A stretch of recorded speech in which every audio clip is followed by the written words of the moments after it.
Hocam ses geliyor değil mi şimdi? Evet, şu an sesiniz Hocam geldi. iyi akşamlar. Yayınımıza hoş geldiniz. Ayağınızın tozuyla yayınımıza başladınız. Bugün Mersin'de, Mersin Stadında Hatayspor Fenerbahçe karşılaşması oldu. Tabii siz de gün boyu maçtaydınız.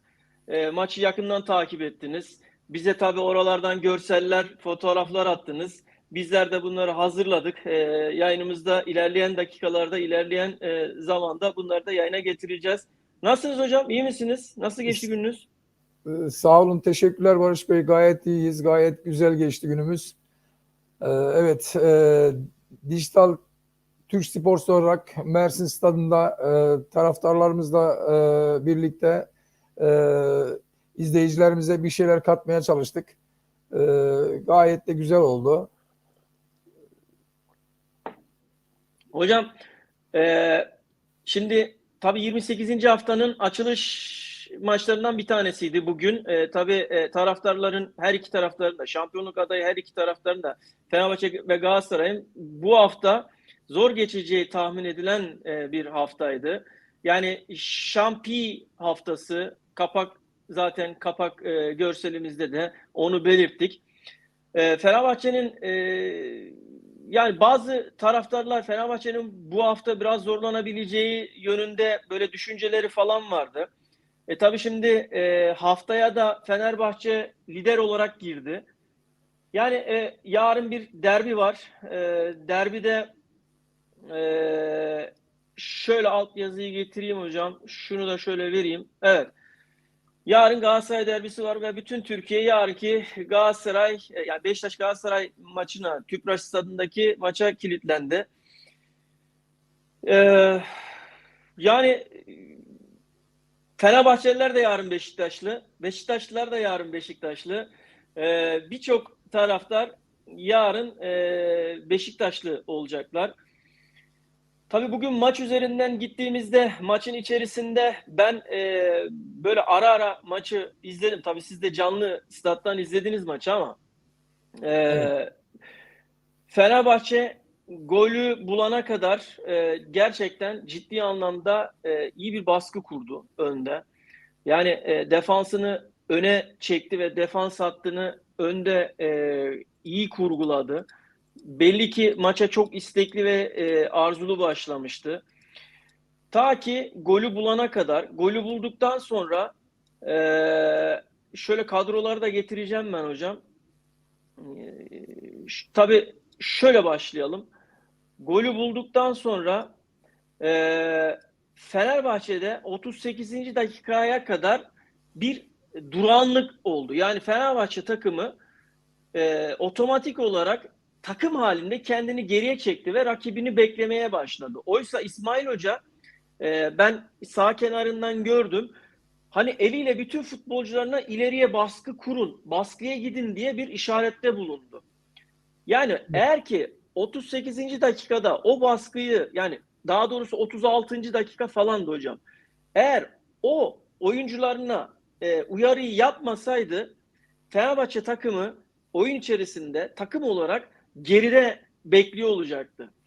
Fakat İsmail Hoca'nın o uyarısından sonra önde baskı kurdu ve ikinci golü buldu ki belli zaten İsmail Hoca hani bir rahatlama istiyordu. Yani ikinci golü de bulup rahatlamak istediğinin bir sinyaliydi bu. İkinci golü de buldu. İsmail Hoca skoru elde etti ve bir rahatlama oldu kendisine. Yani skor anlamında rahatlama oldu. Daha sonra zaten iki gol soldan hazırlanan ve yani sol beklerin hazırlayıp sağ beklerin bitirdiği iki goldü. İlk golde Ferdi başlattı. Ondan sonra Ceko'nun ortasıyla sağdan Osayi golü Müsait attı. oldu, evet. Evet, Osayi golü attı. Yani sağ bek, sağ kanatlar golü tamamladı. Yine ikincisi de buna çok benzer bir pozisyondaydı.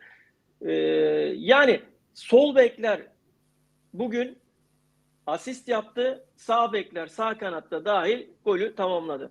Hocam benim Evet. gördüklerim hani genel itibariyle bunlar. Tabii siz maçı bugün stat'tan birebir izlediniz, takip ettiniz. Maç önü, maç sonu bir sürü elinizde bilgiler, doneler var. Genel olarak siz maçla ilgili ne söyleyeceksiniz hocam?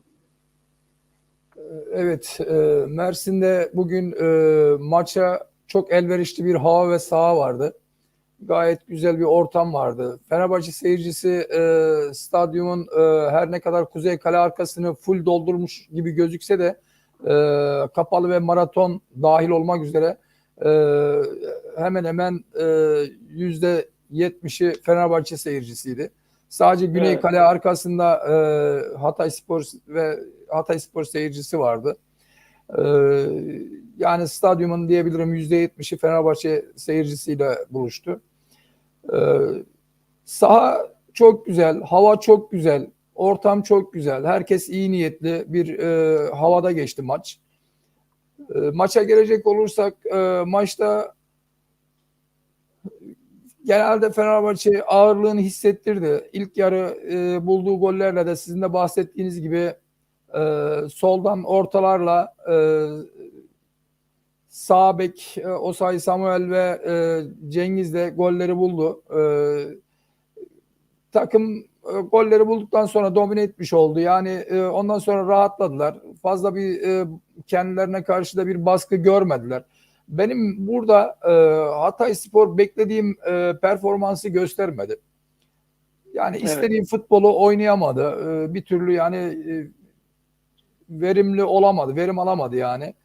E, Fenerbahçe'de iki golü bulunca, maçı domine edince Hatayspor da artık durağanlaştı yani. Maçı çeviremeyeceğini onlar da fark ettiler yani. İlk yarı böyle bitti. İkinci yarı ilk yarının yani ilk yarının temposu diyeyim yani ilk yarıdan da daha düşük bir seyir haline aldı. E, Yani her iki tarafta fazla kendini yormadan, fazla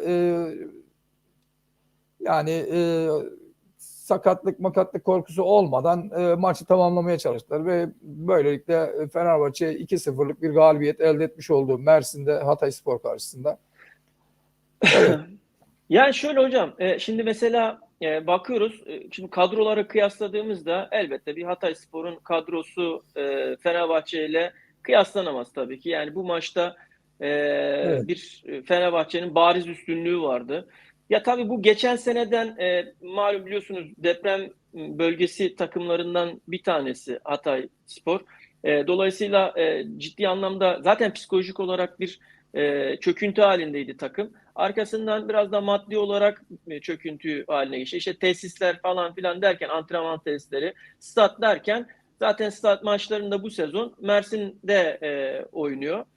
Dolayısıyla bugünkü maçta Fenerbahçe maçı da aynı şekilde oldu ama yani şimdi biz şöyle baktığımızda hiç kimse işte Volkan Demirel'den Hatay Spor takımındaki oyunculara kadar hiçbir şekilde kimsenin bir şey söylemeye hakkı yok. Yani bu takımın yani özellikle Volkan Demirel'in ben işte takımı bırakamam, bırakamıyorum demesinin sebeplerinden bir tanesi manevi evet, konudan dolayı. Yani takıma evet, olan bağlılığı yani bıraktığım anda bu takıma kimse gelmez, bu takımı kimse çalıştırmaz düşüncesiyle sezonu tamamlamak istiyor büyük bir ihtimalle. O yüzden Hatayspor'a hani bugünkü oynadığı futboldan dolayı ya direnmeye çalıştı ama Fenerbahçe gerçekten oyunu domine etti. Ta ki dediğim gibi ilk yarının 35. 36. dakikasına kadar yani golü buldu. Golü bulduktan sonraki 36-37'ye kadar otomatik olarak birden golden sonra geriye çekildi takım. Yani oyun içerisinde. Ve İsmail yani Kartal gibi kükredi yani. İsmail Kartal sağ kenarında Kartal gibi oyuncularına kükredi ve onları uyardı yani. Dedi ki ileri doğru dedi yani. İleriye baskıya gidin dedi yani. Geriye çekilmeyin dedi. Onu dedikten sonra zaten Cengiz'in golü geldi. Cengiz'in golü ikinci gol olarak geldi. Yani eğer Fenerbahçe geriye de rakibini bekliyor olsaydı biraz daha sıkıntıya girebilirdi. Çünkü ara ara direniyordu Hatay. Yani böyle biraz cılız da olsa dirençleri vardı ama tabii o istenilen direnci Fenerbahçe'ye karşı olan o şeyi gösteremedi. Dolayısıyla 28. haftaya yarınki derbi öncesine kadar lider olarak girdi. Yarın da Türkiye'nin bütün nefesini tuttuğu İstanbul derbisi, Beşiktaş Galatasaray maçı var. Yani Şampi haftasında bu hafta en önemli maçlardan bir tanesi olacak. Mesajlarımız var hocam. Biraz mesajlarımızı önce bir okuyalım, yer verelim. Ondan sonra yine konularımıza devam edelim. Emre Kayıkçı iyi yayınlar krallar demiş. Emreciğim çok teşekkür ediyoruz. Sağ ol, var ol. Her akşam bizi destekliyorsun mesajlarında. Teşekkürler Eksik Emre Bey. olma. Çok sağ olasın. Sağ olasın. Yine Ervicim de bizleri destekliyor mesajlarıyla, sağ olsun. İyi dileklerini iletiyor. Hayırlı akşamlar, iyi yayınlar diliyorum demiş. Ervicim çok sağ ol, teşekkür ediyoruz. İyi ki Teşekkürler. varsın. Çok sağ olsun. Evet. Mustafa Sümer, iyi yayınlar Mutlu Bey. Pres yapmadı Hatay, şaka gibi diyor. Arkasından yine devam etmiş Mustafa Bey. 5 haftadır oynamadığı Burak oynattı Volkan Demirel diyor. Yani aşağı yukarı herhalde 2 Fenerbahçe maçında mı oynadı kendisi? 2 Fenerbahçe maçında oynadı. Öyle biliyorum. Yanlışım varsa düzeltin lütfen. Şöyle bakacağım. Yani niye öyle yaptı hocam? Sizce nedir? Yani Mustafa Bey'in şu mesajından yola çıkarak ne diyorsunuz?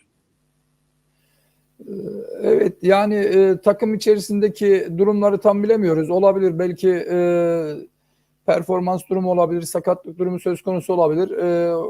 Hocanın takdiridir yani o şekilde değerlendirmiştir ve sahaya o şekilde sürmüştür. Yani burada herhangi bir şey aramıyorum. Ancak bu maçta Hatay küme düşme pozisyonunda olmasına rağmen benim beklediğim şeyi gösteremedi. Yani ya küme Çok zayıf düşecek. kaldı değil mi hocam? Çok Evet, zayıf kaldı. aynen Yani öyle. Yani çok küme baskıyı düşüyorsun kuramadı. kardeşim yani küme Baskıyı da düşüyorsun. kıramadı yani. Evet, aynen öyle. Yani küme düşüyorsun ya küme düşeceksin artık. Yani bunu hissediyorsun. Ensende hissediyorsun. Yani bir direnç, bir şey yoktu yani bugün. Yani Fenerbahçe çok rahat bir galibiyet aldı işin açıkçası yani. Hatayspor'dan ben beklediğim şeyi göremedim işin açıkçası. Durum böyle. Hocam Fenerbahçe cephesinden baktığımızda Mert Hakan bu sezonun en iyi performansını gösterdi oyun içerisinde. Şöyle mesela ben Evet. size şeyini de getireyim, istatistiklerini de getireyim. Şurada hemen hop hocam buyurun. Evet. Mert Hakan, evet, yandaş bu sezon en iyi oynadığı maçlardan bir tanesi, birisi daha doğrusu. Evet. Yani tabii karşısındaki takım Hatayspor. Hani kıyaslama olarak, güç olarak baktığımızda ne kadar yerinde olur bilemiyorum ama yine de istatistik anlamında 53 kez topla buluşmuş. İşte pas isabeti 42'de 39 hocam. Çok iyi bir pas isabeti. Evet. Yine 93 yüzdesiyle tamamlamış. Uzun pas falan derken iki kilit pas hocam burada. İki kilit pasla da göze çarpıyor. Dolayısıyla Mert Hakan tabii siz stat'taydınız. Yakından da izlediniz. Nedir durumu hocam? Yani nasıl bir şey oldu? Yani Mert Oyun Hakan, oynadı saha evet. içinden baktığımızda. Evet, bugün gerçekten çok iyiydi Mert Hakan. Yani daha önceki maçlarda yaptığı agresifliği bu maçta da göstermedi. Yani agresiflik derken yani böyle olumsuz yönde demek istiyorum yani. Evet. Ayağına gelen topları çok güzel değerlendirdi. Önünde yani tabii bu karşı rakip takımın sahaya yayılışından da kaynaklı olabilir. Yani önünde çok boş alan buldu yani Mert Hakan. Bu boş alanı bulunca da ayağına aldığı her topu olumlu bir şekilde değerlendirdi. Yani rahat bir futbol ortaya koydu. Yani bunda da yani takıma olumlu yansıması gerçekleşmiş oldu yani. Evet. Hocam ben bugün Fenerbahçe'nin sağ ve sol kanatlarının gerçekten çok etkili oynadığını gördüm. Yani Evet. çok ciddi anlamda dediğim gibi yani iki golde de soldan getirilen top, soldan geldi top. Ondan sonra asistle tamamlayıcıyı sağ kanatlar yaptı. Yani sağ bek ve sağ kanat yaptı. Yani bu da yani oyunun kanatlarda bugün çok etkili oynandığını gösteriyor Fenerbahçe açısından. Yani tabii dediğim gibi Hatay Spor maçı bir şey değil ama Ee, Bakalım bundan sonraki maçlarda ne çıkacak? Bir Evet. Trabzon zorlu deplasmanı var. Ee, Yani bu arada mesela Bekao 82. dakikada yan tarafa işaret etti. Yani beni değiştirin dedi. Orada da Bonucci girdi oyuna. Bekao. Bekao zaten uzun zamandır sakat, takıma pek verimli olamadı. Yani aslında Fenerbahçe'nin benim gözümde Bekao 4 aydır sakat hocam. yapmış olduğu en iyi transferlerden bir tanesi. Hatta en iyisi bile diyebilirim yani Bekao için. Yani bence yani Bonucci'den bile daha iyi diyebilirim. Yani gerçekten çok kaliteli bir futbolcu. O son dakikalardaki sakatlığı tam nedir ne değildir bilmiyorum. Belki daha önceki yer nüksetmiş olabilir veya daha çok saha içerisinde yerde oturduğu pozisyonda falan kramp girdiğini falan belirtir gibi bir durum söz konusuydu. Yani tabii hoca da bunu değerlendirdi ve dışarı aldı. Hocam Evet, yani şöyle, ben Osterwolde hakkında biraz Fenerbahçe'de Osterwolde hakkında biraz konuşmak istiyorum. Osterwolde yani çok yönlü bir oyuncu. Fenerbahçe'ye çok katkısı olan bir oyuncu. Tabii bu hafta ilk 11'de oynatmadı ama hocanın da belli ki bildiği bir şey var. Ya ben bu arada tabii hoca deyince yine aklıma geliyor. Ya şu ikinci golden çıkamıyorum. Gerçekten.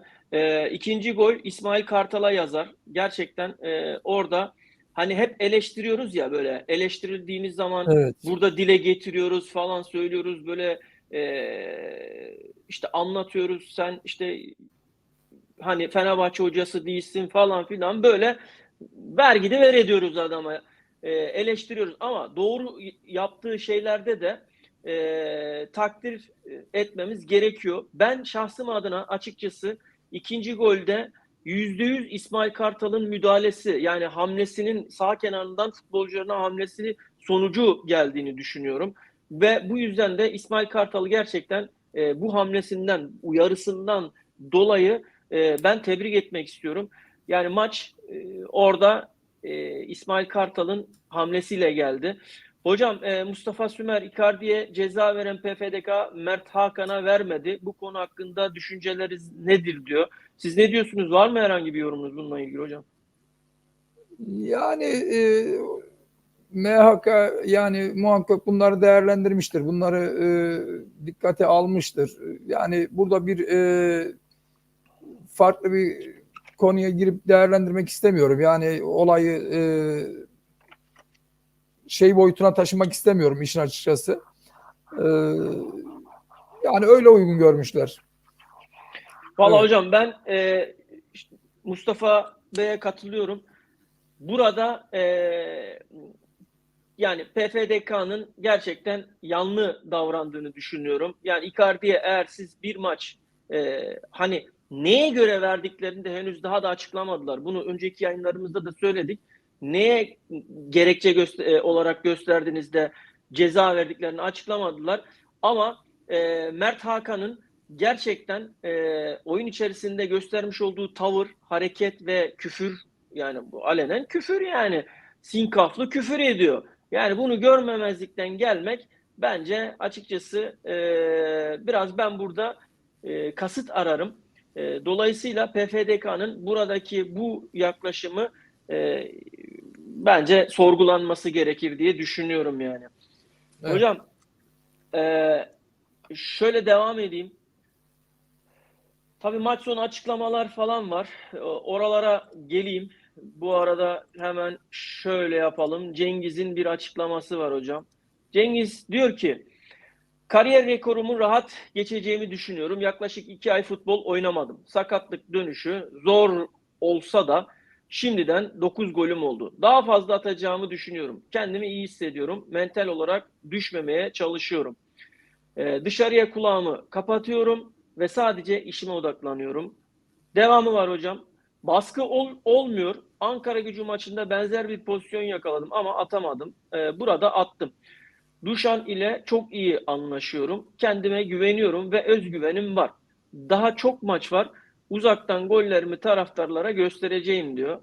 Yani tabii Cengiz'in son zamanlarda ki bazı pozisyonları gole çevirememesi ve fiziken oyun içerisinde düşüyor olması, yani düşmesi taraftarlar arasında biraz serzenişe neden oluyordu. Tabii bu takımın gol yollarındaki performansını da etkiliyordu. Yani etkisiz bir Cengiz gerçekten takımın gol yollarındaki etkisizliğini de arttırıyordu. Zaten hoca da maçlarda kendisini çıkarıyordu ama bugün tabii güzel bir gol attı.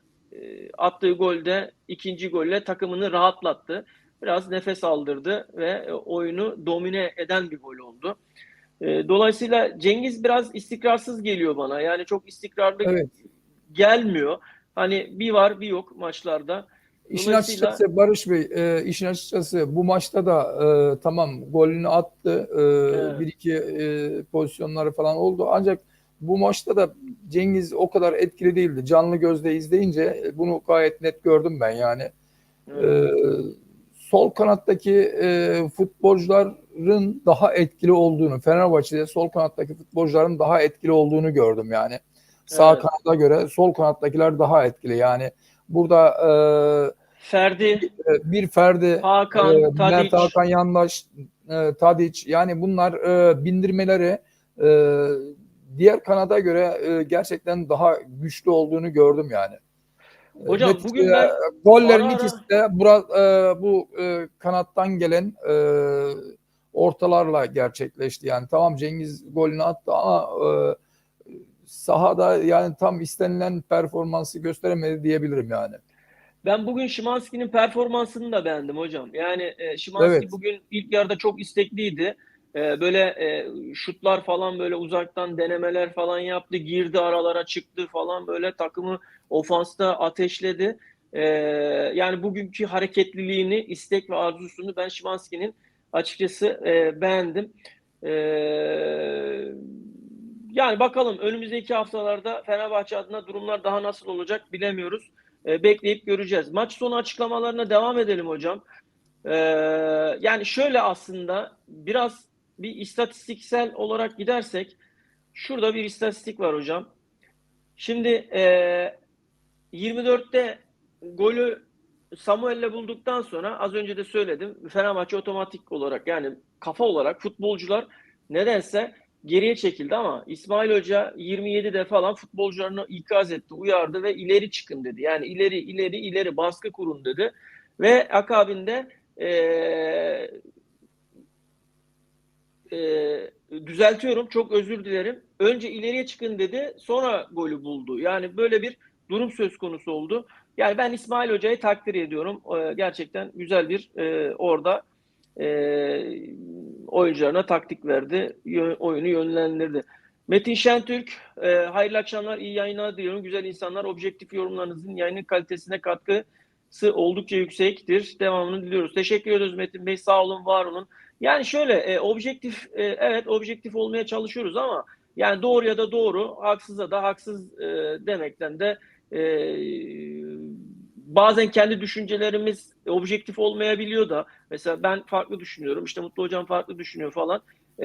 Bunları da ara ara böyle dile getiriyoruz. evet. Ben şöyle şunu da bir yayına getirmek istiyorum hocam. Şimdi Fenerbahçe ve Hatayspor arasında 7 2 4 6 son 7 maçta hepsinde bir beraberlik var. Diğer bütün maçların hepsinden Fenerbahçe galip gelmiş. Bu istatistiği de bir getirmek istedim. Yayında bir üzerine durmak istedim. Bir değinmek istedim. Yani burada Fenerbahçe'nin Hatayspor'a karşı maç öncesi hani tekrar başa gelmiş olsak kağıt üzerinde ne üstün bir baskısı görülüyor. Dolayısıyla Fenerbahçe'nin bugün maçı alması da istatistikler olarak normal görünüyor hocam. Şöyle devam edelim. Fred oyuna girdi. Taraflı tarafsız herkes yani tarafsız demeyeyim de Fenerbahçe taraftarı özellikle ciddi anlamda bir sevinç gösterisi, alkış. İşte Evet, Fred'in tabii saçları böyle değildi Fred'in de. Yani bugün saçlarını kestirmişti galiba hocam. evet. Yani bu eski bir resim. Bugün saçsız Fred'i gördük sahada. 14 kez topla buluşmuş. 9'a 8 bir şey var. Pas isabet toplamı var. %89'da ortalaması var yüzde oranına göre. Kilit pas bugün hiç yapamamış. Yani Fred Fenerbahçe'ye, ya oyuncular da çok sevindi aslında Fred'in oyuna girmesiyle falan. Böyle bir hani mutlu oldular, sevindiler. Onun da belli oldu yani takım içerisinde Evet. seviliyor. Oynadığı futbol zaten takıma etki ettiği için dolayısıyla oyuncuları da rahatlatan bir oyuncu. Ama ben tabii Fred'in biraz daha şey olduğunu düşünüyorum. Böyle kronik sakat olduğunu düşünüyorum. Umarım özellikle sağ zemin, yani bugün Mersin'in sağ zeminini de beğenmedim hocam. Yani gerçekten yani çok iyi değil, çok kötü de değil ama hani daha iyi olabilirdi diye düşünüyorum Şimdi açıkçası. dün de Mersin İdman Yurdu'nun maçı vardı. Yani aynı sahada. He, Yani iki maç üst haftada üste. haftada 2 maç üst üste olunca tabii ister istemez zeminde bir takım sıkıntılar yaşanabiliyor yani. Ondan Evet hocam. kaynaklı olmuş olabilir yani. Evet. Anladım. Yani daha doğrusu Fenerbahçe camiası futbolcusundan taraftarına kadar bütün hepsi Fred'in bugün tekrardan sahalara dönmesini ne karşı çok mutlu olduğu sevindiler. Umarım ilerleyen dönemlerde Fred kardeşimiz de e, eski formunu yakalar, Evet. performanslarını göstermeye başlar hocam. Devam ediyorum. Hakan'dan, Cengiz'den başladık. Osay Samuel. Bugün bir golü var hocam. Demiş Evet. ki önemli bir maç olduğunu söyleyebilirim. Son maçtan sonra güçlü bir reaksiyon göstermemiz gerekiyordu. Maça iyi başladık. Aynen. Milli takımdan döndükten sonra ilk maçımdı ve fark yaratmam gerekiyordu. Lig uzun bir maraton. Avrupa'da önemli bir maçımız var. Konferans liginde kazanmak istiyoruz. Şimdi önümüzdeki maça bakacağız. Fiziksel anlamda ağrılarım vardı. Turnuva zordu ve bu ağrılardan dolayı idman kaçırdım. Döndükten sonra fiziksel anlamda çalışmam oldu. Şu anda daha iyi bir noktaya geleceğimi düşünüyorum. Sabırsızlıkla önümüzdeki maçları bekliyorum. Daha iyi performans göstereceğimi düşünüyorum diyor. Hocam şimdi Fenerbahçe'nin bir konferans ligi maçı Evet. var. Zorlu bir maç. Avrupa'da açıkçası devam etmek istiyor.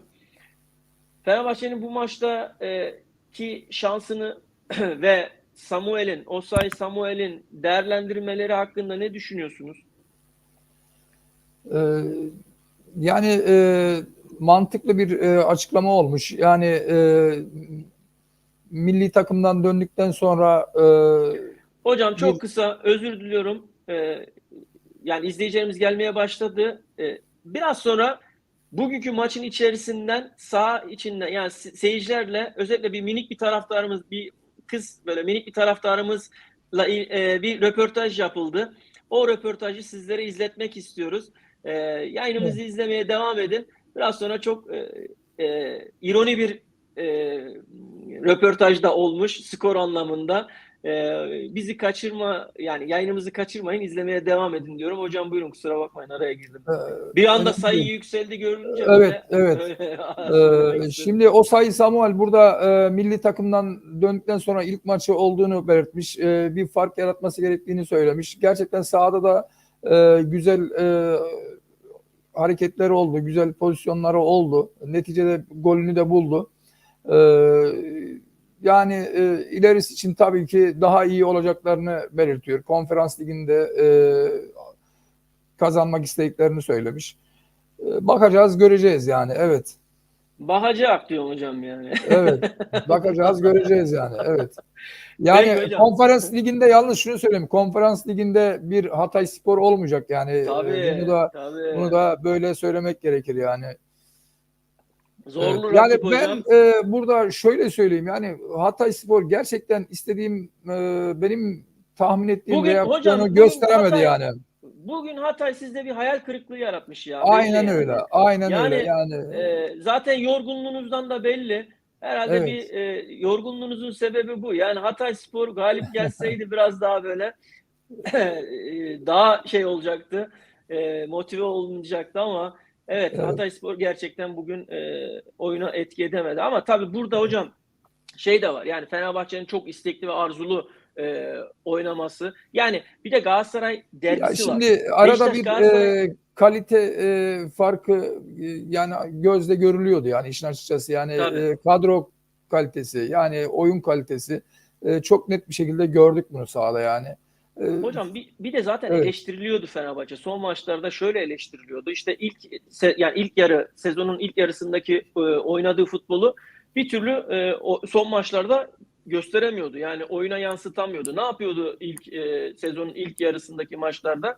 Hızlı bir şekilde rakibini üstüne gidip ortada, merkezde presi kurup hemen ofansa hızlı bir şekilde topu taşıdıktan sonra erken dakikalarda golleri bulup sonra oyunu kendisi domine ediyordu. Bunu bir türlü son maçlarda gösteremiyordu. Ta ki bugün Hatayspor maçına kadar. Evet. Bugün Hatayspor maçında tekrardan kendi özüne döndüğünün sinyalini verdi. Yani o baskıyı, o isteği, arzuyu bütün futbolcular gösterdi. Ama tekrardan söylüyorum tabii ki. Yani karşıdaki takım bir Hatayspor. Dolayısıyla çok fazla kıyaslamamak lazım. Ama yine de her şeye rağmen Fenerbahçe'nin en azından istekli ve arzulu oynaması Fenerbahçe taraftarını biraz daha olsun sevindirmiş olması gerekiyor diye düşünüyorum. Evet. Yani Fenerbahçe'nin şöyle de bir durum var hocam. Tabii burada skoru yakalayıp yani galibiyeti alıp yarınki Beşiktaş Galatasaray maçını da Beşiktaş taraftarı olarak maçı izleyecekler yani. Şu anda rahatlar ve Galatasaray'ın rakiplerinin en kötü ihtimal hocam kalemle mi şey yapıyorsunuz? Evet. He, Evet. Evet. ses geliyor. Evet. Yarınki maçı en kötü ihtimal beraberlikle bitmesini temenni edecekler, bekleyecekler ve tekrardan liderliği almak isteyeceklerdir. Tabii bunun da bir pozitif şeyiyle, motivasyonuyla bugünkü maçta bir tık daha böyle e, etki ettiler. Ben bugünkü maçta herhangi bir hakem hatası falan görmedim. Sen herhangi bir şey gördün mü hocam? Yok, Yani bir şey gayet doğal, gayet normal yani bir yönetim oldu. Sarı kartlarda da gayet haklıydı hakem. evet. Evet. Gerekeni yaptı yani. Yani bugün hakemlerle ilgili tartışılacak herhangi bir Hayır, hiçbir pozisyon yok yani. Hiçbir pozisyon yok sıkıntı yani. olmadı yani. Evet. İyi yani bugün en azından hakemleri, VAR'ı falan böyle Evet. konuşacak, yerden yere vuracak bir şeyimiz yok Evet. yani şükür. Keşke her maç böyle olsa hocam ya. Vallahi var ya. Evet. Böyle çok güzel olur. Mert Hakan Yandaş hocam. Hemen Evet. maç sonu bunun da Mert Hakan'ın da açıklamasını okuyayım ben size. Evet. Bireysel performanstan ziyade takımın koyduğu karakter önceki senelerden dolayı daha güçlü dönüyoruz. Kaldı 10 hafta ve 10 final maçı. Hocam 10 final maçı diyor. Bak burası çok önemli. Evet. Evet. Camiamız yanımızda olsun. Herkes sabretsin. Birlikte kalalım. Olursa olacak. Olmazsa da faturayı istedikleri gibi keserler. Go for factory diyorum diyor hocam. Vay anasını be. Fenerbahçe maç kaybedebilir ama öyle kaybedemez. Hoca gerekeni söyledi ama biz oyuncu grubunun da yeterince canı sıkıldı. Büyük oyuncular var ve önceki yıllar gibi kırılma olmuyor. Güzel bir maç oynadık. Perşembe günü de sert ve diri bir takımla oynayacağız. Bak hocam Evet. farkındalar ha. Evet. Sert ve diri bir takımla oynayacağız diyor. Nerede kaldık?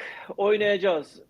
Oradan da iyi bir sonuç almak istiyoruz. Birlikte kalırsak şampiyonluk hayal değil diyor. Yani demek ki şampiyonluk biraz hayal, yani biraz Fener'de böyle bir hayal şeyinde ama ne diyor? Birlikte kalırsak şampiyonluk hayal olmaz diyor. Evet. Şöyle bir Volkan Hoca'nın da o. Ne diyorsunuz hocam? Yani açıklamalarıyla ilgili kritik noktalar kendinize yani satır aralarında belirlediniz mi bir şeyler var mı? Evet yani gayet doğal, güzel bir açıklamada bulunmuş Mert Hakan. Yani 10 hafta kaldı. Her bir maçın final havasında olacağını bildirmiş. Yani tabii bundan sonraki maçlarda diğer takımlarda Hatay gibi olmayacağını düşünüyorum yani işin açıkçası. Yani gayet kendileri de bu işin farkındalar. Final havasında oynayacaklarını söylüyorlar. Yani bütün takımlarla kazanmak istediklerini belirtmiş. Hocam Perşembe, Perşembe, evet. diyor ki Perşembe günü de sert ve diri bir takımla oynayacağız diyor. Tabii Bak orada diyor, evet, biliyorlar yani. evet. Bilincindeler yani. Sert ve diri bir takım. Vallahi Aynen zor bir öyle. takım. Evet. Hani konferans ligi biraz aslında dişli takımlar var hocam. Çok sürpriz dişli takımlar var. Ha biz şunu şöyle gördük. Avrupa'da çok enteresan takımlar var. Yani Galatasaray'ın işte bir Sparta yani her türlü sürprize açık bir turnuva. Dolayısıyla konferans ligi de bu şekilde olacağını düşünüyorum. Yani her türlü sürprize açık bir turnuva. Sürpriz de diyoruz ama biz tabii şimdi o rakip takımın açıkçası ben hiçbir maçını izlemedim. Ama Fenerbahçe ile eşleştikten sonra özetlerine baktım. Birkaç özetine baktım böyle. Maçlarını özet olarak izledim. Hani hızlı hızlı da olsa. Takım gerçekten Mert Hakan'ın dediği gibi sert ve diri bir takım. Fenerbahçe'yi zorlayacaktır yani diye düşünüyorum. Evet. Hocam Volkan'ın açıklamalarına geçiyorum. Hafta içi şimdi bak Volkan öyle açıklamalar yapıyor ki hocam dinleyelim. Hafta içi hazırlandık. Rakibi tanımlamaya çalıştık ama bakıldığında bile bile bu golleri yedik. Bak Evet. ne diyor? Rakibi tanımlamaya çalıştık ama bakıldığında bile bile bu golleri yedik diyor. Şimdi Evet. oradan ne çıkarmaya çalışıyor? Oraya geleceğim hocam biraz sonra. Soracağım size. Evet. Kazanmak ve puan almak isterdik. Tehlikeli bölgede olduğumuzu biliyoruz ama daha 10 hafta var diyor. Fenerbahçe'nin klasik arka direk ortalarıyla golü yedik diyor. Evet. Gol yedikten sonra bu takıma karşı dönmek zor oluyor diyor. Doğru söylüyor. Evet. Önümüzdeki maçlara hazırlanıp bu kırmızı bölgeden uzaklaşmak için elimizden geleni yapacağız. Ortada bir 30 puan var. Bu senenin barajı biraz yukarıda olacak. 43'ü bile görebilir. Hocam Evet. geçenlerde yayınımızın birisinde şöyle dedim. Hani bilgisayar oyunu vardı. O bilgisayar oyununda ortalama puan 38 ile ligde kalınıyor gibi bir konuşmam olmuştu. Evet. Bakın onu doğrular şekilde biraz daha yüksek olabilir diyor. Bu sezonki baraj diyor. 43'ü bile görebilir diyor. Son sırada biz varız. Bu 2-3 galibiyete bakar. İçeride alacağımız galibiyetler o bölgeden uzaklaştırabilir. Bu 10 haftada en iyi puanı alıp ligde kalmak istiyoruz diyor Volkan Demirel. Şimdi ayrıyeten şöyle bir hepsini birleştirip baktığımızda yine aynı şey ama ben yine buradan da okuyayım. Hafta içi hazırlanıyorsun diyor. Yani burası farklı olduğu için bunu okumak Evet. istedim hocam. Evet. Hafta içi hazırlanıyorsun. Bütün hafta oyunculara rakibinizi anlatıyorsunuz. Fakat yediğimiz gollere bakınca hep konuştuğumuz şeylerden yediğimiz goller diyor. Yani hocam burada bir önceki yani şuradaki ne diyor? Hafta içi hazırlandık. Rakibi tanımlamaya çalıştık. Ama bakıldığında bile bile bu golleri yedik diyor. Ne diyorsunuz hocam? Ee, Hep derler ya tabiri caizse çalıştığımız yerden gol yedik hesabı. Evet. Volkan Hoca da bunu anlatmaya çalışmış. Fenerbahçe'yi söylediğine göre iyi etüt etmiş. Kendisi Fenerbahçe'yi anlamaya çalışmış. Bunu da oyuncularına anlatmış. Ancak tabii bu anlatmayla saha içerisindeki uygulama birebir tutmayabiliyor. Yani o anki pozisyondaki duruş, hareketler bilmem şey farklılık gösterebiliyor. Tabii Volkan Hoca bunları anlatmış ama futbolcular tam yerine getirememiş, yani getiremediler işin açıkçası. E, Golleri de arka direkten ortalarla Fenerbahçe 2 golü de bu şekilde buldu. Ayrıca şeyle ilgili kendi evinde oynayacakları maçlarla ilgili 30 puan olduğunu, geri kalan 10 maçta kendi evlerinde oynayacakları maçlarda kümede kalıp kalmayacaklarını belirleneceğini belirtmiş. Yani kırmızı bölgeden uzaklaşmaya çalışacağız demiş. Ancak Hatayspor'un evinde oynayacağı maçlara baktığımız vakit bu hafta artık Fenerbahçe maçı geçti. haftaya Kayseri deplasmanı ve sonraki hafta Samsun gelecek Hatay'a, daha doğrusu Mersin'e. Hatay kendi sahasında oynamış olacak. Akabinde bir Galatasaray'a gidecek. Sonra tekrar İstanbul gelecek Hatay'ın sahasına. Başakşehir ile kendi sahasında oynayacak. Ankara Gücü'yle kendi sahasında oynayacak. Rize ile kendi sahasında oynayacak. Yani buradaki oynayacağı 5 maçın yani hangisinden galip çıkabilir veya 5 maçtan ne kadar bir puan alabilir kendi sahasındaki maçlardan tam olarak bilemiyoruz. Şu anki performansla işin açıkçası işlerinin çok zor olduğunu söyleyebiliriz. Fenerbahçe maçında bunu net bir şekilde gördük yani. Bu maç bana şunu gösterdi. Küme düşmeye, Hatayspor küme düşmeye aday, Çok yakın. Aday en değil, büyük çok yakın takımlarından hocam. bir tanesi olarak gördüm yani.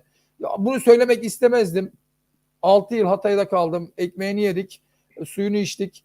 Yani gerçekten ben bir Hatay taraftarı gibi izledim maçı. Yani gerçekten severek izledim. Ancak yani bu bir gerçeği de söylemek zorundayım yani. Bu şekilde bu futbolla işlerinin kolay olmadığını, çok zor olduğunu, küme düşmenin de en büyük adayı olduklarını belirtmek istiyorum. Valla hocam, Hatayspor şehir takımı. Ya tamam, yani eleştirilerimizi yapmamız lazım. Az önce söyledik, yani eleştiriyoruz falan ama yani takımın şartları da gerçekten zorda hocam. Yani ciddi anlamda mental olarak olsun, tesis anlamında olsun. Yani bir türlü e, Evet. ya açıkçası küme düşse bile hani hiçbir Hataylı veya Hatayspor'a gönül vermiş bir birey, taraftar, Tabii ki, insan tabii ki. Evet. hani kalkıp da yerden yere vurmamalı diye düşünüyorum Tabii, hocam. tabii. Yani Evet. umarım her şey, ya çok da güzel bir şeyi vardı. Periyot içerisinde gidiyordu. Valla yani işte Allah deprem felaketiyle falan böyle biraz sıkıntılı, sportif anlamda da sıkıntılar yaşamaya başladı. İnşallah bir an önce düzelirler. Ya buradan da gerçekten Hataylı iş adamları falan böyle yani e, ya sahip çıkın kardeşim. Yani futbol veya spor gibi güzel bir şey var mı yani şu ülkede, şu dünyada? Yani alın, hepiniz bir ucundan tutun. E, Yapabildiğiniz kadar yapın. Yani geriye çekilip izlemenin bir anlamı yok hocam. Hocam İsmail Kartal, Kartal Hoca yani bugün Kartal gibi e, kanatlandı diyebilirim yani. İsmail Kartal bugün kanatlandı. Maçtan önce söylediğim gibi bu maça çok iyi hazırlandık. Bir reaksiyon gerekiyordu. Bu akşam böyle oldu. 2-0 olduktan sonra çok net pozisyonlarımız vardı. Sonuçta kazanmasını bildik. Yüksek beklentim olan oyuncularım sahada beklentilerime çok iyi cevap verdi. Fred'in coşkusu, enerjisi, Bekao'nun 4 ay sonra dönmesi ve iyi oyun çıkarması, bütün takım çıkarması, bütün takımın buraya yine maçta kazanmak istiyorduk. 3 puan yine mutlu ettiğimizi düşünüyoruz. Volkan Demirel benim kardeşim ve nasıl mücadele vereceğini çok iyi biliyoruz. Bundan sonraki maçlarda başarılar diliyoruz.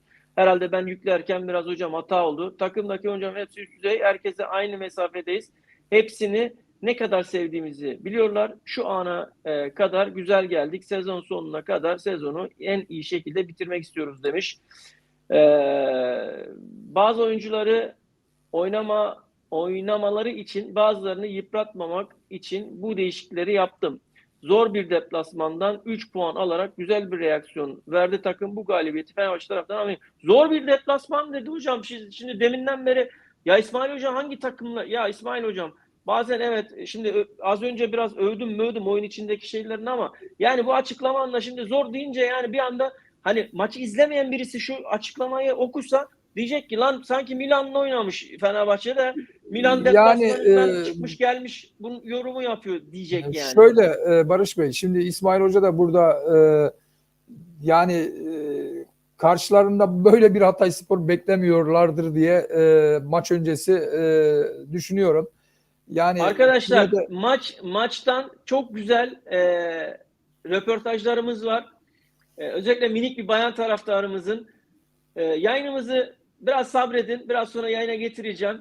bizi izlemeye devam edin. Ya bir beğeni, bir de beğeni, takip, yoksa takip, bir de beğeni atarsanız çok sevinirim. Hani parayla değil bunlar. Biz de motive olalım. Biraz daha içeriklerimiz motivemizle beraber sizlere daha yoğun bir şekilde, daha içi dolu gelsin. Önümüzde çok güzel projelerimiz var. Telefon trafiğimiz başladı. Sözlerimizi almaya başladık.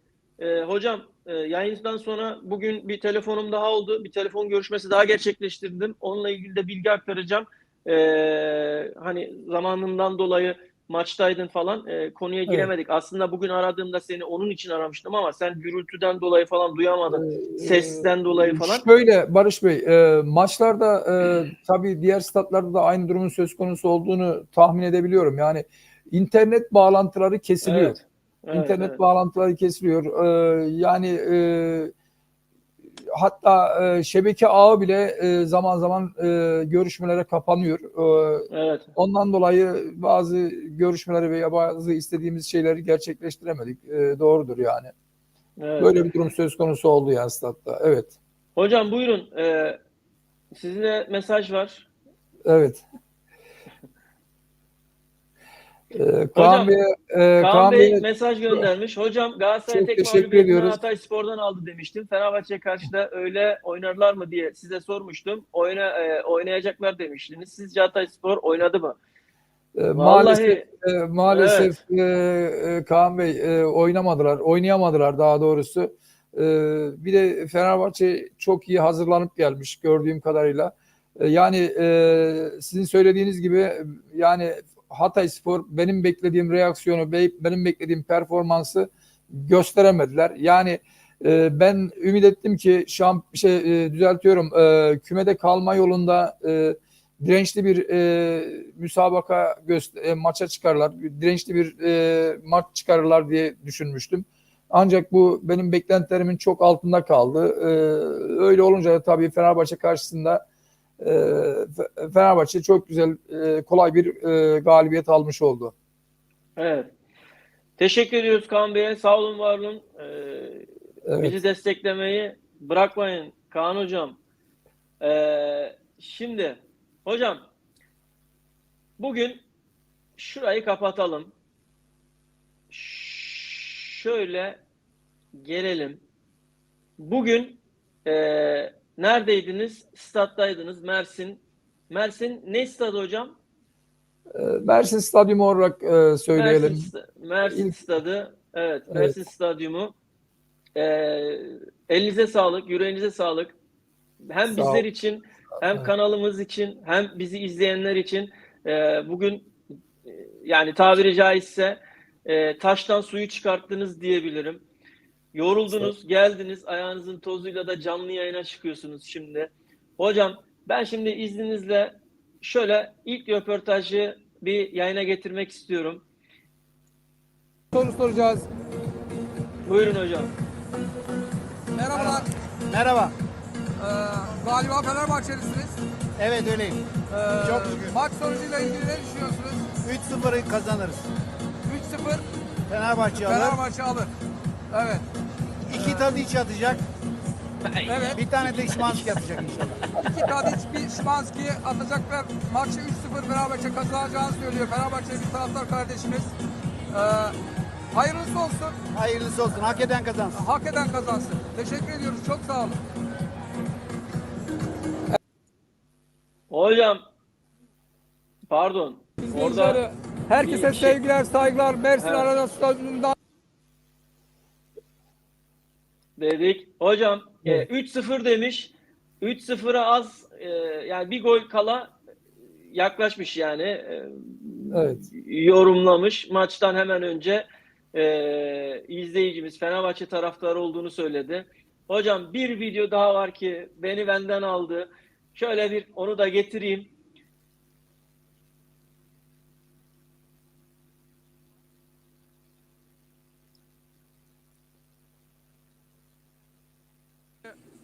Hatay Fenerbahçe maçından Mersin'den herkese tekrardan merhabalar. Yanımızda küçük bir Fenerbahçe izleyici taraftarımız var. Fenerbahçe maçıyla ilgili kendisine soru sormak istiyoruz. Fenerbahçe sonucu ne olur acaba? İnşallah yeneriz. Hatay'a düzgün yaşatmak. Sonuç orada kaç biter? İnşallah altın olur. Goller kim attı? Başşuay, Fred, Ceko belki. Evet. Evet. Çok teşekkür ediyoruz. Başarılar diliyoruz.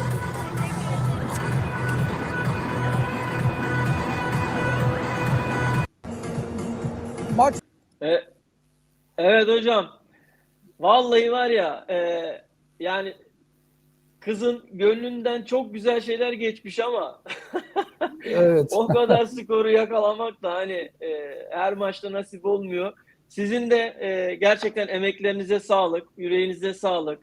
Hem programımız adına hem izleyicilerimiz adına, yani programımız adına faydalı içerikler, hem de izleyicilerimiz adına keyifli dakikalar. Yani böyle şeylerle yayınlarımızı, kanallarımızı dolduracağız. İzleyicilerimize hani bizler de varız bu sahada. Bizler de kendi çapımızda bu arenada olduğumuzu izleyicilerimize, herkese göstereceğiz zaman içerisinde. Dediğim gibi hocam, sizin de çok emeğiniz var bugünkü röportajlarda, bugünkü maçın yani görseller falan da var da bunlar çok şey olduğu için ilgimi çektiği için videoları getirmek istedim yayına. Sağ olun, var olun hocam. Teşekkür ediyorum. Hocam hemen şöyle yine bir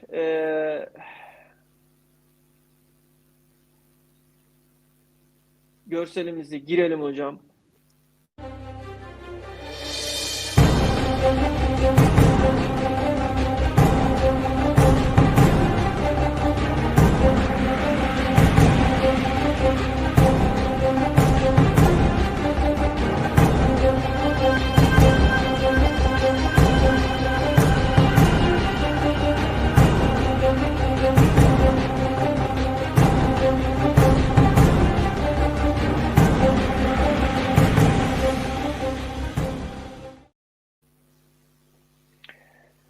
Güzel bir intro. Hazırlayan Evet. kimdi hocam? Metin Şentürk kardeşimiz, kendisine buradan tekrardan teşekkür ediyoruz. Çok sağ olsun, var olsun. Sağ olsun. Ellerine, emeğine sağlık. Metin kardeşimizden ilerleyen süreçte daha güzel görüntüler de bekliyoruz. Tamam. Hocam Evet. yarın büyük derbi, büyük gün. Türk futbol, yani bu sezon açısından baktığımızda Türk futbol sezonunun, yani bugünkü bu yılki 2023-2024 sezonunun neredeyse en kritik ve en önemli, en değerli derbisinden bir tanesi var. Beşiktaş Galatasaray. Yani bugünkü maç nezdinde baktığımızda çok böyle şöyle miydi, böyle miydi tartışılacak da bir şey yok açıkçası. Fenerbahçe güzel bir oyunla, Hatayspor'da çok etkili olamamasıyla, tabii Fenerbahçe'nin de Hatay'ın etkili olamamasından dolayı gösterdiği bir performans da söz konusu var. İki golle 3 puanı almayı bildi ve derbi haftasına, Beşiktaş Galatasaray derbi haftasına lider olarak girdi tabelada. Ama muhtemelen şöyle düşünüyorum, yani öyle olduğunu zannediyorum ki Beşiktaş Galatasaray derbisi bugünkü Hatay ve Fenerbahçe maçının sonrasının bile önüne geçti. Şu anda herkes bu derbiye kilitlendi ve bu derbiyi konuşuyor. Bu derbiyi analistler analiz ediyor işte. Yorumcular yorumlamaya çalışıyor. Biz de nacizane kendi yorumlarımızı katacağız. Hocam, Icardi Beşiktaş'la oynanan 3 maçta 5 gol atıyor hocam. Evet. Ve Icardi biliyorsunuz derbi golcüsü. Yarınki Beşiktaş Galatasaray maçıyla ilgili muhtemel düşünceleriniz, olası tahminleriniz, yorumlarınız neler hocam? Biraz da ondan bahsedelim. Şimdi bugünkü Fenerbahçe'nin galibiyetinden sonra yarınki Beşiktaş Galatasaray maçının önemi bir kat daha arttı. Özellikle Galatasaray için bir kat daha arttı diyebiliriz yani. kolay bir maç olmayacak. Daha önceki söylediğimiz gibi kolay bir maç olmayacak. E, Yani bir tık Galatasaray Beşiktaş'a göre daha önde görüyorum. Ancak dediğim gibi Beşiktaş'ta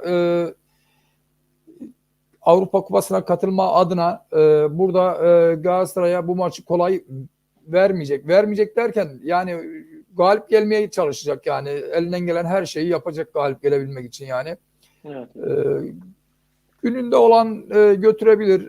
Burada muhtemelen şey olarak söylersek yani sonuç olarak ben beraberliğin biraz daha ağır bastığını düşünüyorum. Galatasaray'ın galibiyetinden ziyade beraberliğin biraz daha ağır bastığını düşünüyorum. Beraberlik çıkarsa bu maçtan Beşiktaş herhangi bir hayıflanma duymayacaktır. Galatasaray tabii puan kaybetmiş olacak ama yani ilerleyen süreçte diğer maçlarda değerlendirdiğimiz vakit Fenerbahçe rakibinin maçlarıyla kötü bir sonuçta olmamış olacaktır diye düşünüyorum yani. Hocam Santoslu Beşiktaş son maçlarında iki farklı skorla gidiyor. Yani ikili gol avarajlarıyla maçlarını tamamlıyor. Santos'un oynattığı oyun sistemine oyuncular yavaş yavaş adapte olduğunu düşünüyorum ki Santos bir turnuva hocası. Yani biliyorsunuz turnuvalarda Portekiz milli takımını çalıştırmış ve turnuva hocası. Daha önce hiç böyle lig bazında bir takım çalıştırmamış bir hoca. Dolayısıyla kendi oyun sistemini ve anlayışını Beşiktaş'a yavaş yavaş yeni transferleriyle beraber özellikle 10 numara transferi, 10 öndeki Muçi transferi gerçekten Beşiktaş'a ciddi anlamda artılar sağlamış gibi görünüyor. Hani geçiş oyundaki hızlı hareketi, özellikle şutlardaki etkili oyunuyla, yani oyun içerisindeki akarken, yani dribbling halinde bile şut çekebiliyor. O özelliklerde bir oyuncu. Dolayısıyla son maçlardaki oyuna olan etkisi de çok yüksek. Açıkçası biraz Galatasaray'ı o anlamda, defansını daha doğrusu yıpratacağını düşünüyorum. Ama onun dışında eğer Beşiktaş son haftalarda kapandığı gibi, yani kapandığı gibi derken rolanti bir futbol oynarsa, yarın Beşiktaş, ki öyle oynayacak, yarın Galatasaray gerçekten ısıracaktır, bastıracaktır. Ben tam tersini düşünüyorum sizin yorumunuzun. Dolayısıyla Galatasaray'ın etkili bir oyun oynayacağını düşünüyorum. Beşiktaş'ın burada tek avantajının seyirci avantajı olduğunu düşünüyorum. Eğer seyirci gerçekten, ki stadı dolduracaktır seyirci. Beşiktaş seyircisi derbilerde de etkileyicidir. Yani koreografi falan da hazırlıyorlar. Takımlarına ciddi anlamda destek olacaklardır. Desibel rekoru çıkabilir. Ama Galatasaraylı oyuncuların hepsi bu tarz şeylere alışık oyuncular. Yani hani seyirci baskısının üstesinden rahatlıkla gelip oyuna konsantre olup skoru kendi lehlerine çevirebilecek profesyonel ve özelliklerde oyuncular, üst düzey oyuncular olduğunu düşünüyorum. Yani acemi oyuncu yok Galatasaray takımında. Hepsi üst düzey oynamış, Avrupa'da oynamış, seyirci baskısının ne olduğunu çok iyi bilen. Ha tamam, belki Türkiye'de bu derbi olayı biraz daha farklı ama baskı anlamında saha içerisinde oyuncularına karşı ben her şeye rağmen yine de Galatasaray'ın ve özellikle Fenerbahçe'nin bugün kazandıktan sonraki puan tablosuna baktığımızda çok iyi motive olup Beşiktaş derbisinden galibiyetle ayrılacağını düşünüyorum.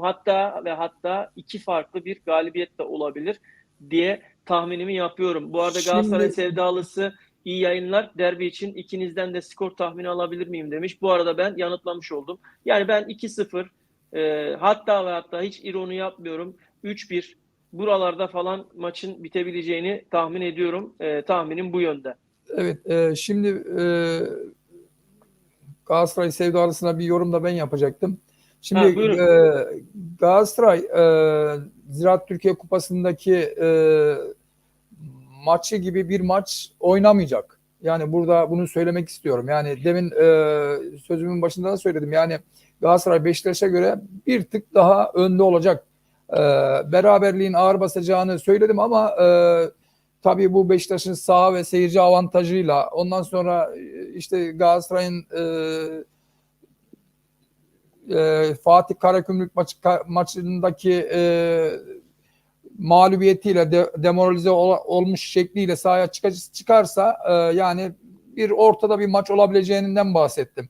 Ancak Galatasaray yine de her şeye rağmen şampiyonluğa oynayan bir takım, kupadan elenmiş bir takım. Demin sizin söylediğiniz gibi yani ısırma şeyini belirtmek istiyorum.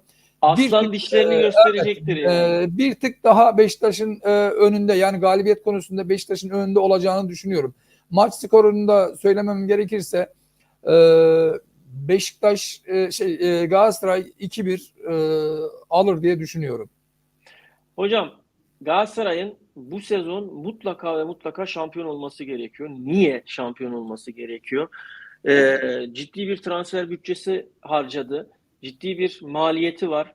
Oyuncu maaşlarından da kaynaklı. Hani UEFA'da falan devam ederken işte o kulvardan da gelecek işte galibiyet primi falan filan, hadi biraz daha böyle kasayı dolduruyordu ama eğer Galatasaray bu sezon şampiyon olamazsa mali açıdan da ciddi anlamda sıkıntılar, yani hani sıkıntı dedim hani böyle çok ayyuka çıkacak bir şey yok ama yapmış olduğu transfer harcamaları falan gerçekten sıkıntı yaratabilir. Mustafa Sürer güzel bir yorum yazmış. Kaan sakat demiş. Aynen. Oyer piyasada yok. Doğru.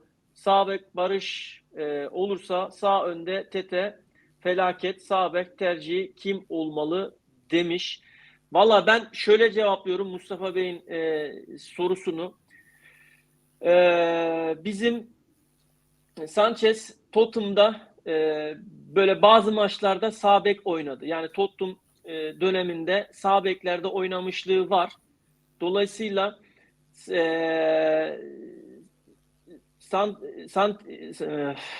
hocam Sanchez'i sağ bekte oynatıp önde de Barış'la, yani sağ kanadı bu şekilde devam ettireceğini düşünüyorum. Geride de kimle oynar? Abdullah ve Nelson'la devam edebilir. Evet. Ben böyle bir tandem düşünüyorum geri dörtlüde. Yani sol bekte de zaten belli Köln devam edecek. Böyle bir oyun dizilişi de gelirse sürpriz yaşamayın arkadaşlar. İzleyicilerimiz biraz da çoğaldı yine. 5-6'ya çıktı. Buradan da Mustafa Sümer'in cevap olsun Mustafa Bey'e. Dediğim gibi sağ bekte farklı bir oyun anlayışıyla Okan Hoca çıkabilir. Çünkü Tottenham'da oynamışlığı var. Dolayısıyla bu şekilde de bir kadro çıkabilir diyorum. Galatasaray sevdalısı yine yorum yapmış. Mayıslar yakın, meşaleleri yakın demiş. Evet. Mayıslar Galatasaray'ındır. Çok da güzel yorum olmuş. Teşekkür ediyoruz kendisine. Zaten Nick'ten de belli. Kendisi Galatasaray sevdalısı belli ki.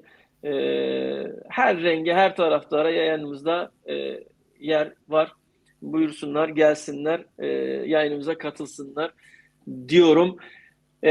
Mustafa Bey de umarım söylediklerimi dinlemiştir. Dinlediyse şöyle bir mesaj atsın. Eminim Bilelim. dinlemiştir, dinliyordur. Mustafa'yı tahminim şu an canlı olarak takip ediyordur. Yani eminim Mustafa'nın takip ettiğini. Yani Sanchez'in Tottenham'da bazı Sağ bek maçlarda olarak, evet. sağ bek olarak izlemişliğim de var. Gördüm. Dolayısıyla bunu Okan Hoca da farkındadır. Farkında olacağını düşünüyorum. Dediğin gibi Kaan sakat, o yer zaten piyasada yok. O bölgede sağ bekte böyle bir değişiklik yapabilir hoca. Metin Bey yine mesaj atmış. Görseli yayınlamanız beni onure etti demiş. Bunun için teşekkür ederim. Mutlu Bey'e bir sorun var demiş. Sorularla gelin arkadaşlar Evet. ya. Yani iyi yayınlar falan tamam anladık da biraz da soru yani eksik olmayın, teşekkür ederim. Bizi biraz zorlayın yani, sorun yani. Demiş ki Mutlu Bey'e bir sorum var, cevaplarsa sevinirim demiş. Evet, Galatasaray'ın teknik direktörünün yerinde olsaydı Beşiktaş'a karşı Galatasaray nasıl oynatırdı demiş. Buyurun hocam, top sizde. Asist Evet. geldi. Evet, Metin kardeşimize çok teşekkür ediyoruz. Çok sağ olsun. Yarın Galatasaray teknik direktörü olsak nasıl oynatırdık Beşiktaş'a karşı? Tabii ki galibiyet üzerine olacak bu. Yani şampiyonluğa oynayan bir takımı tutup da beraberle oynatmazdık herhalde yani. Tabii ki galibiyet üzerine oynatırdık yani. Burada Galatasaray'ın en büyük handikapları defans konusunda gerçekten çok büyük sıkıntılar yaşıyor. Yani bu sağ bek ve sol bek konusu bir türlü çözülebilmiş değil. Yani yarın da Okan hocamın buna bir çözüm bulacağına inanıyorum. Ben de olsam tabii Köln sol bekte artık oturmuş gibi bir durum söz konusu. Sağ bekte ise normalde Kaan oynatılabilirdi ama sakatlığından dolayı o da oynayamayacak. Alternatif olarak değerlendirilebilir. Yani sizin de bahsettiğiniz gibi Sanchez oynatılabilir. Nelson ve Abdülkerim yine stoper ve libero Hocam şeklinde şöyle değerlendirilebilir tamamlayayım yorumunuzu, tamamlayayım. Evet. Niye Sanchez? Sanchez'in karşısında Semih oynayacak büyük bir ihtimalle. Dolayısıyla Evet. Semih'i durdurabilecek tek oyuncu, yani Sanchez öne çıkmayacak.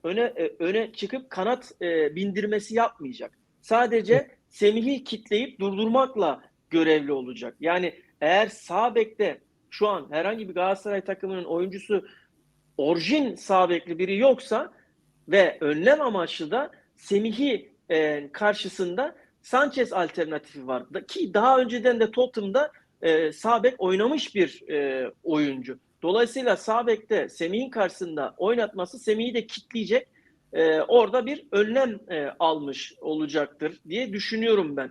Eğer ki Böyle aksi bir durum olursa ben şunu da belirtmek istiyorum. Aksi bir durum olursa yani Kaan'ın sakatlığının veya oynayıp oynamayacağının ne kadar netlik kazanmıştır onu bilemiyorum ama Sanchez'de sağ bek oynatmama durumu söz konusu olursa da sağ beke kesinlikle Kaan'ı koyarak oynatacağını düşünüyorum Okan Hoca'nın.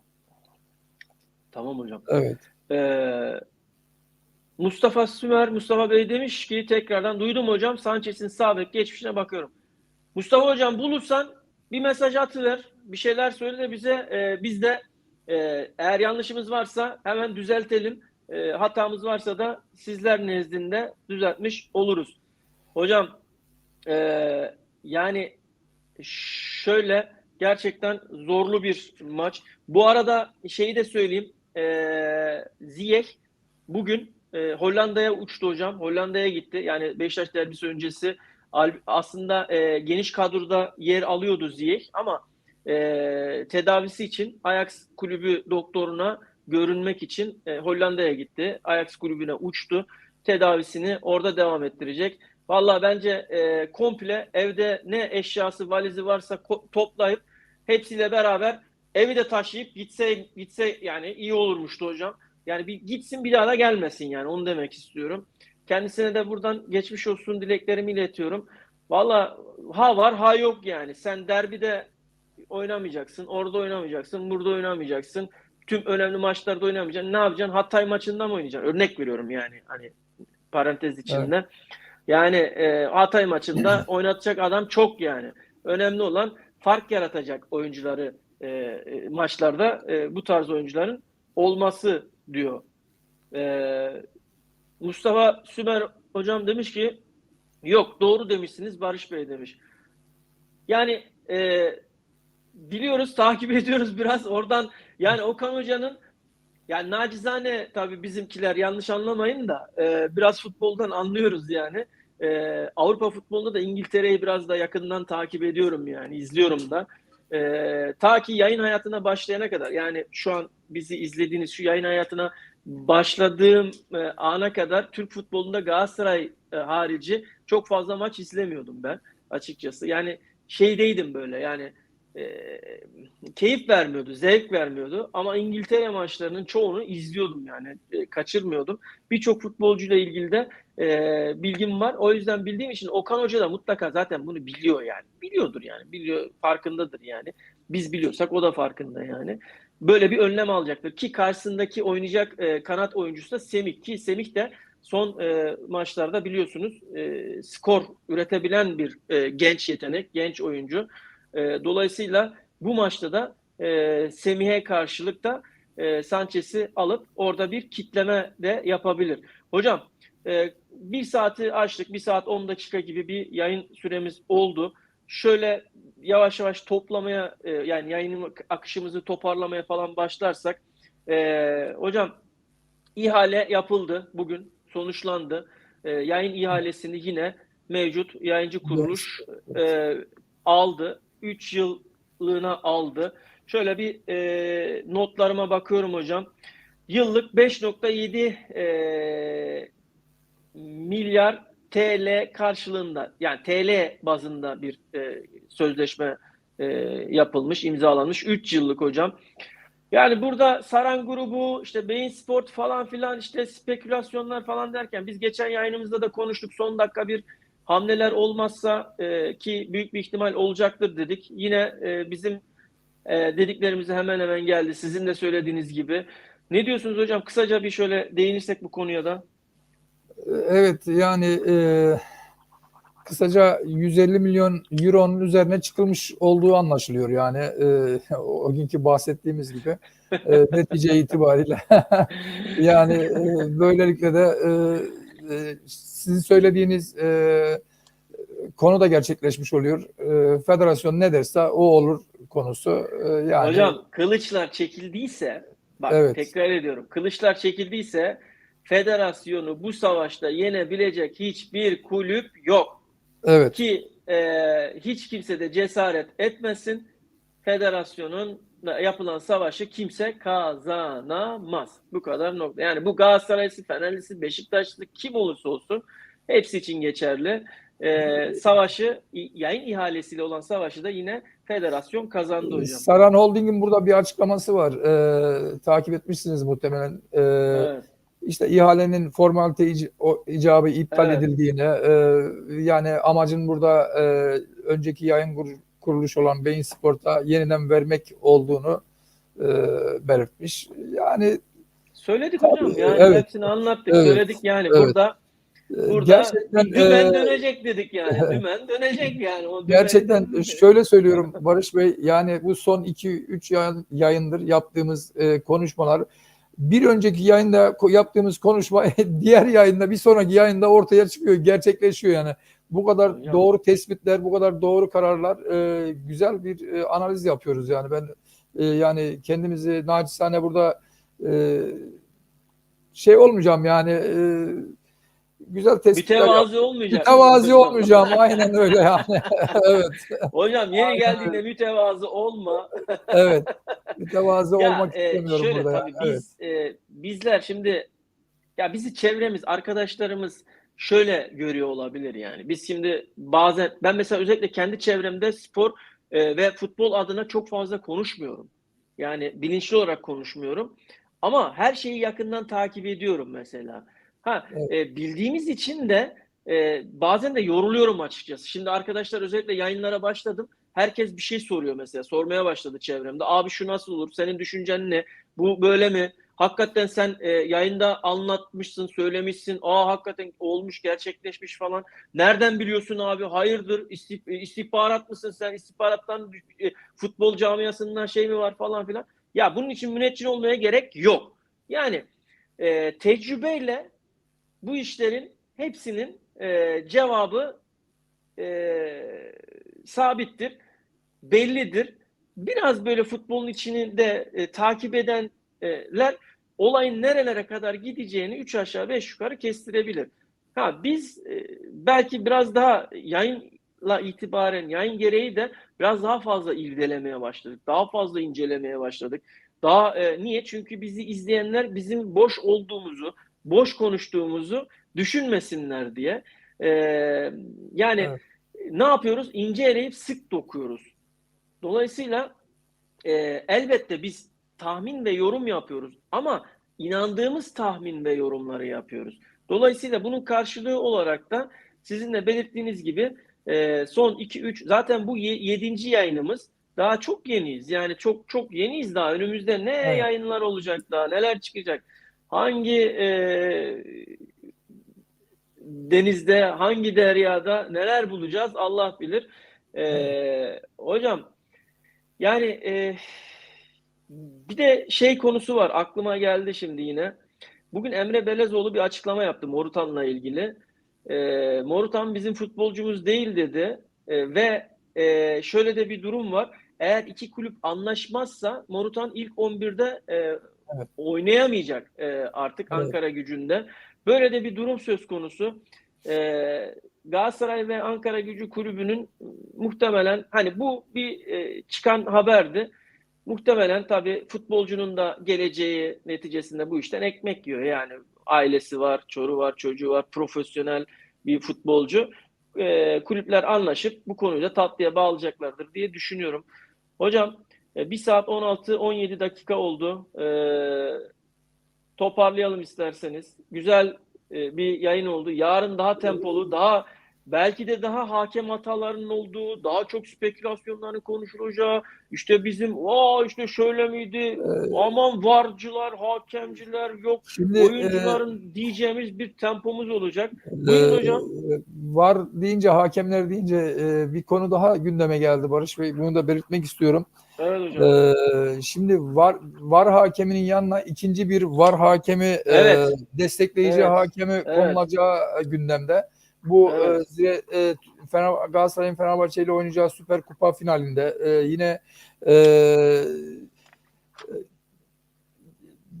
derbilerde kullanacaklarını belirttiler. Ancak burada her ne kadar ikinci bir var hakemi olacak olsa da asıl kararı yine normal birinci var hakeminin vereceği belirtiliyor. Yani böyle bir durum söz konusu. Tabii bu lige ne kadar etki eder, ne kadar yansıması olur hep birlikte izleyip göreceğiz yani. O inşallah olumlu yönde etkiler diye düşünüyorum yani. Hocam, maçları orta hakem değil, var hakemi yönetiyor hocam. Ben bu sezon bunu gördüm. Maalesef öyle oldu yani, evet. Bizzat bilerek yani maçları yöneten orta hakem değil, var hakemleri maalesef gerçekten üzülerek izliyorum. Yani özellikle bu var kayıtları falan açıklanmaya başladıktan sonra bu şeyler falan işte konuşmalar, onlar bunlar falan, orta hakemin kritik pozisyonlarda, maçı etkileyecek kritik pozisyonlarda hiçbir etkisinin olmadığını düşünüyorum. Riva'dan var hakemleri bu işi her maçı yönetiyorlar hocam. Yani Yalnız şöyle bir şey de var. Yani ikinci bir var hakemi konulması gündemde. Kardeşim, ikinci bir var hakemi koyacaksın. spekülasyon. Yani E, daha Eğer çok söz speküle hakkı olacak her olmayacaksa, şey yani. aynen öyle. Eğer söz hakkı olmayacaksa, bütün kararlar birinci var hakeminden çıkacaksa, o zaman o adamı ne diye koyuyorsunuz? Hiçbir anlam olmayacak. Daha çok, Hocam dediğiniz gibi, bol daha çok spekülasyon olacak. Yani daha çok sıkıntılar yaşanacak yani. hocam bu ne biliyor musunuz? Patlamaya hazır bombayı o öbürünün kucağına atacak, öbürü öbürünün kucağına atacak. Diyecek ki Evet. ya ben bu kararı verdim ama işte ona bıraktım. O diyecek ki ya ben bu kararı verdim ama oradan böyle bir şey geldi, tavsiye geldi. İşte karar verdik bilmem ne. Yani bir türlü suçlu bulunamayacak. Yine bir kaos ortamı çıkacak yani. Evet. Bence bu kararlar çok saçma. Ben anlamıyorum. Ya hiç mi arkadaş Almanya'dan, İngiltere'den bilmem oradan buradan ya bir gidin arkadaş bir bakın. Yani hiç mi bakmıyorsunuz ya? Hiç mi bir şeyleri takip etmiyorsunuz? Ben anlamıyorum. Yani gerçekten yazık günah. Boşa vakit ve zaman harcayıp insanların enerjisini de tüketiyorlar. Umarım bir an önce bu konularda çözülür. Biz de hiç konuşmamış oluruz. Yani ya bir de öyle bir şey ki hocam bu konular konuşulmayınca ne izleyici zevk alıyor, ne takip eden zevk alıyor, ne bu işin içerisinde olan zevk alıyor. Hep bir kaos, hep bir kaos, hep bir kaos. Kaostan Evet. insanlar büyük keyif ve zevk alıyor maalesef bizim ülkemizde. Dolayısıyla bu kaos ortamı da olduğu sürece bu işlerin reytingi hiçbir zaman bitmeyecek. Her daim olacak. Ya biz istediğimiz kadar yayınlarımızda uzak duralım desek de yayın gereği de bu konulara değinmemiz gerekiyor. Konuşmamız gerekiyor. Tarafsızlığımızı tabii ki yani hiçbir zaman bozmayacağız ama konularda da gerçeklikler neyse onları da söylememiz gerekecek. Hocam çok sağ ol, var ol. Bugün yorduk Bir seni. şey daha, bir konu daha ekleyebilir miyiz? Tabii Doğru, ki. yayınımız bayağı ilerledi. Bir de UEFA'da konuşulan, tartışılan bir konu var şu an gündemde. Mavi kart konusu. Bilmem bilginiz vardır muhakkak. Var Mavi hocam. kart konusu. Yani o da enteresan bir durum. Yani futbol bir nevi basketbol şeyine dönüşecek gibi bir durum söz konusu. Bu da tabii UEFA Başkanı kesinlikle kabul etmemiş diye biliyoruz. Yani böyle bir şey olamayacağından Hocam. bahsetmiş. Yani mavi kartta, özür diliyorum, mavi kartta şöyle bir durum söz konusu. Hakeme itirazlarda mavi kart gösterileceğini, bunun da anlamı mavi kart gören futbolcunun 10 dakika sağ kenarına alınacağını, yani kırmızı kart kadar değil ancak 10 dakika sağ kenarında cezalandırılacağı bir karar. Yani mavi kartın açıklaması da bu şekilde. Yani seyircilerimize, izleyicilerimize bu şekilde bilgilendirmiş olalım yani. Galatasaray sevdalısı demiş ki eskiden daha güzeldi, en azından insandır, hata yapıyor deyip geçiyorduk. Hakem konusunu şimdi VAR geldiği için onun da demiyoruz demiş. Valla geçen yayınlarımızda çok konuştuk biz bu konuyu. Yani işin içine teknoloji girdikçe hatalar nedense daha fazla. Yani altyapımız yok arkadaşlar. Yani gerçekten şu an hani şehir ismi vereceğim, mecburum vermeye çünkü daha iyi anlaşılabilelim diye. Bugün işte kupa finali yapılacak Şanlıurfa'da. Hala yarı otomatik offside. Yani tamam yapacak, edecek, belki yetiştirecek, belki yetiştiremeyecek, edecek falan ama yani bizim bu konulara her zaman hazırlıklı olmamız lazım yani. Bizim statlarımızda her şey, ya daha zeminleri bile, ya Allah aşkına zemin konusunda ben daha önceden de söyledim. Ya gerekiyorsa suni çime geçilsin. Tamam, sakatlık o bu belki artabilir. Yani çok şey ama oynayan nasıl oynuyor suni çimde? Yani baktığımız zaman Avrupa'nın birçok ülkesinde, birçok stadında suni çimde oynanıyor maçlar yani. Onlar oynuyorsa bizimkiler de oynar herhalde yani. Madem öyle o zaman getirin suni çimi koyun. Bu iş bitsin. En azından gündemden düşsün yani. Onu demek istiyorum. Bir daha konuşulmasın yani. Hocam çok sağ ol. Teşekkür ediyoruz. Rica Dediğim ederim. gibi yani bugün belli yani yorgunluğunuzu ifadesini şeyden alıyorum yani böyle kameradan alıyorum yani Evet. ama çok sağ olun. Çok güzel faydalı içerikler çıkarttınız. Yayınımız için, Evet. izleyicilerimiz için.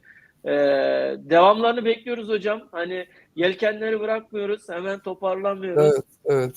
Dolduracağız için inşallah. Durmak yok, yola devam. Diyoruz ve bizi izleyen izleyicilerimize şimdi abone sayılarımız artmaya başladı. Yakın bir tarihte abone sayılarımızla ilgili hocamla onu konuşacağız, belirleyeceğiz. Çok da uzak olmaz herhalde. Böyle bir tuttuğu takımın izleyicilerimiz arasında kim hangi takımı tutuyorsa formasını çekilişle hediye edeceğiz. Bunu da buradan belirtelim. Şimdi spontan bir anda aklıma geldi. Daha önce hocamla konuştuk ama yayın öncesi bunu dile getirelim diye bir konuşmamız olmadı. Fakat şu an spontan aklıma geldi. Yeri gelmişken söyleyeyim dedim. Arkadaşlar, eşiniz, dostunuz, sağınızda, solunuzda kimler varsa tutun getirin, yayına abone yapın. Rakamı yarın herhalde hocamla bir konuşalım. Hangi sayıda nasıl belirleyeceğiz? Belirleyelim ve kazanan tarihli izleyicimize, takipçimize tuttuğu takımın formasını hediye edelim kendisine. Adresini bize özelden yazsın, bildirsin mesaj olarak. Bizler de adresine teslim edelim. Hem bu bizi motive edecek, sizlerin varlığı daha da fazla abone anlamında, hem de siz mutlu olacaksınız kazananlar anlamında. Hem bir şans deneyeceksiniz. Yani biz böyle nacizane birbirimizi motive etmek için elimizden geleni yapmaya çalışacağız. Bizi izlediğiniz için çok teşekkür ediyoruz. Sağ olun, var olun. Eksik olmayınız. Varlığınızı eksik etmeyin. Teşekkür ediyoruz. Kendinize çok iyi bakın. Kendi adıma iyi akşamlar diliyorum. Allah'a emanet olun. Hocam buyurun, siz kapatın. Evet, yayınımıza katılan, yorum yapan, bizleri izleyen, takip eden bütün izleyicilerimize buradan teşekkür ediyoruz. Saygılar sunuyoruz. Herkese iyi geceler diliyorum. Sağ olsunlar, var olsunlar.